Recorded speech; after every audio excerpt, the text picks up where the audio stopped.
17th of July 2017.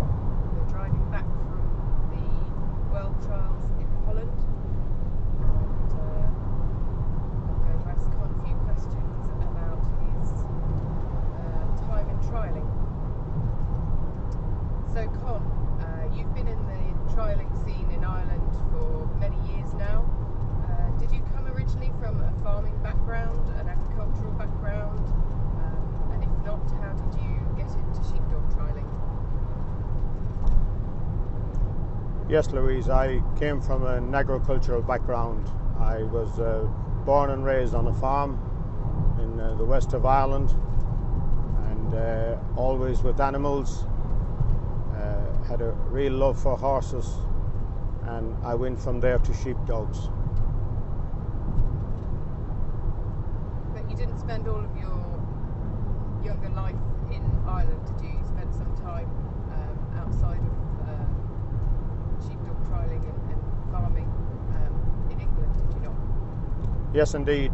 As a young lad, I went to Manchester and worked there as a plumber for many years, and enjoyed every minute of it. And it was only when I returned back to Ireland in 1982 that I got involved again in sheepdogs. So where was it that you first saw people using dogs to move sheep around? Was it in Ireland or in England? It was in Ireland. I seen dogs working sheep, but they wouldn't be the type of dogs that we would be using now. They would be just work dogs. But the first time I seen real sheepdog trials was on the BBC television programme One Man and His Dog.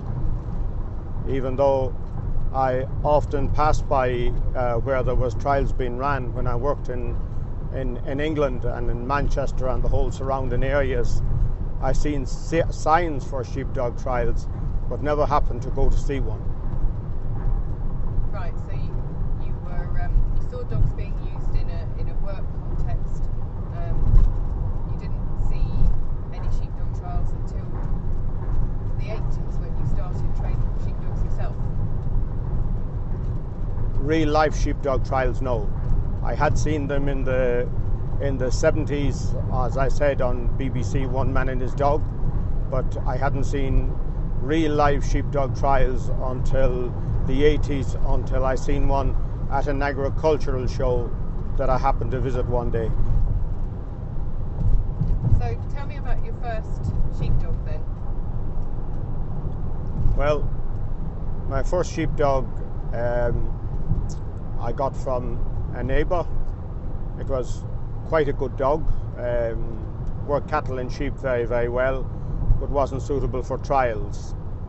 So then I bought a few pups from local trials enthusiasts that was round the area, and one of them happened to be quite a good dog, and on my first occasion out to a nursery trial, I managed to win it. So I got the bug there, and from there on it got gradually worse until I am in the state I am in today.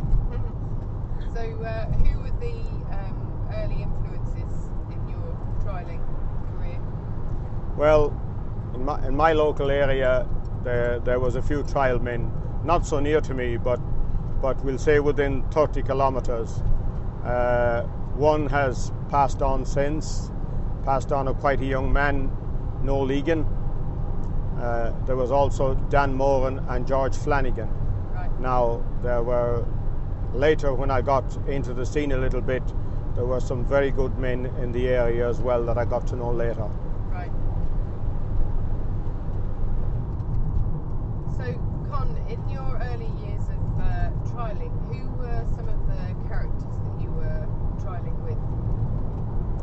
Well, like I said, my early days in trialling was with Dan Moran and Noel Egan and a couple of more guys, Paddy Lohan and Barrow O'Brien a little bit later on, and Peter Concannon, Michael Glenn, all those guys from from the west of Ireland that travelled at different times to trials with me in my early days.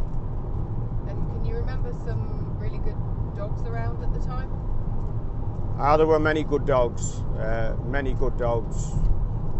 I don't think dogs were to the standard that they are today, but in their own right they were very good dogs.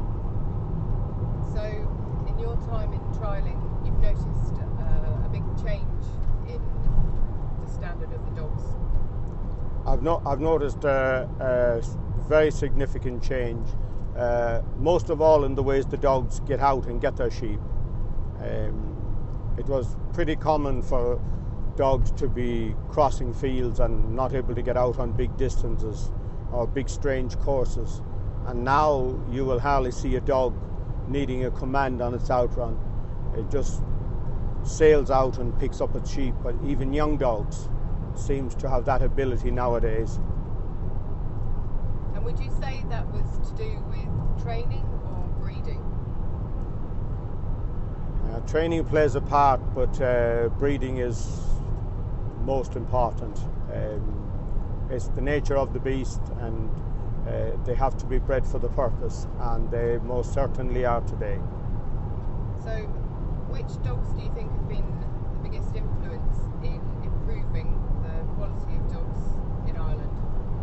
Well, the Lions were brought into Ireland, but you will find an awful lot of dogs today still going back to Price's Davy and Templeton's Roy and Bobby Dyell's great dog Wisp, and those dogs are in almost all of the pedigrees of the dogs today in Ireland if you go back a little bit.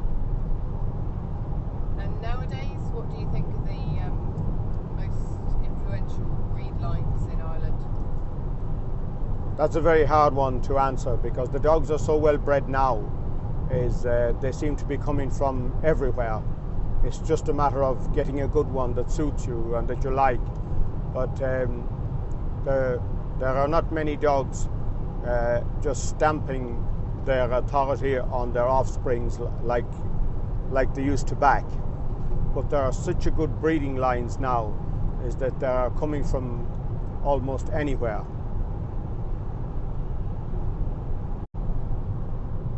So, Con, do you breed dogs yourself, or do you prefer to buy them in? Well, I breed dogs myself, but the older I get, the more I tend to buy in something that suits me. As in pups, you're keeping pups, it tends to be a little bit of a lottery if you want to stay in trialing at a fairly high standard. So I tend to, if I see something nice or that I was interested, that I thought would suit me, I definitely would buy it more now than say I would 10 years ago. And how do you find these dogs that you buy? Do you tend to buy them from seeing them in trials, or do you look at videos on the internet, or visiting Skipton, or what, the dog sales? Well, I wouldn't have a problem in buying them at nursery trials. When they were started off at less than 2-year-old, I'd have no problem. I have visited Skipton and bought dogs in it, and they have been very lucky for me, and I'd have no problem with that either. But you are always better if you could buy from a reliable source that you would know. So with the dogs that you breed yourself, are there any particular breed lines that you go for? Well, I'd like to have my old dogs in the background if I could. I would still be going back to Vic Morris's Mac and Price's Davy and those dogs in my lines. They had certain traits that I would like, and I'd like to keep them, but it wouldn't be a must for me now. If it was good enough, it's good enough, and I wouldn't be that fussy about the lines. So, talking about your earlier dogs, your older dogs that you had, take us through some of the individual dogs that you had and tell us a bit about each of them. Well, I've had a few very good dogs. My first team dog, Ben, I bred myself from a dog I had called Scott and a Corana Floss bitch, who was a tremendous bitch that I bought from Marjorie Quarton, and she lost a leg just at 3-year-old when she was getting really good. So I bred her, and I kept a pup off that. I called him Ben, and he was a hard dog, but he was a very good dog. He worked cattle and sheep. It didn't matter what they were. He was on the Irish team in Nuts Corner, and back many years ago at his first attempt. He wasn't 3-year-old then, and before he was 4-year-old, he got a smack across the ear from a suckling cow when he went to turn her at a gap one day and left him deaf forever in his left ear. And he needed to be able to hear you very well at trials, and as a result, when he was in certain positions on the field, he couldn't hear that well, so he had to be retired from trials and left at home. But he bred very well, and he was the father of Jip and Di that followed him. Now they were exceptional in those days, as they were both great outrunners and very keen on their work. They also ran in brace competition together and won several Irish nationals. Jip won an Irish national doubles when she was only a year and 10 months, and she was also third in the singles team on the same day. So they were really, really good dogs for me to start off with, and they brought me a long way, and I have their lines still in either sides of what I would breed, either one side or the other. I would still have those lines.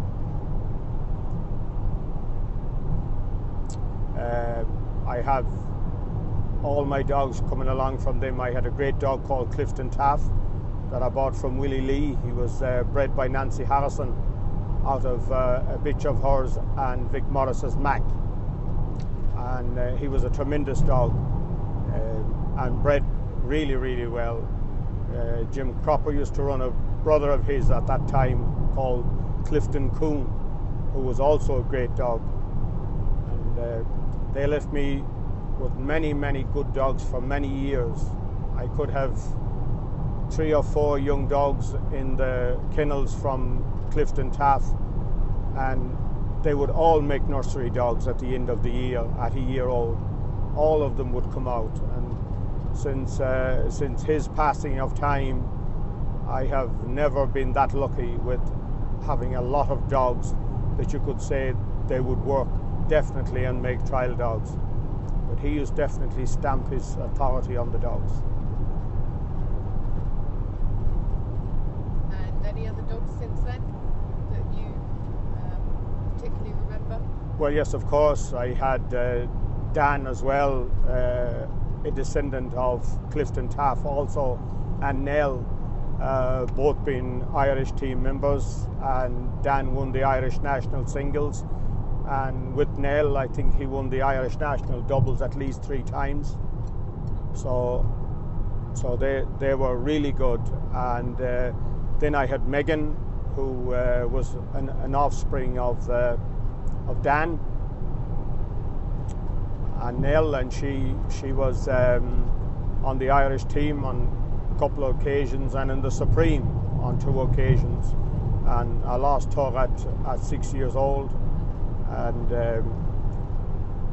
I have descendants of her now, and Tara would go back to her lines, as would Cora, going back on the father side a few generations.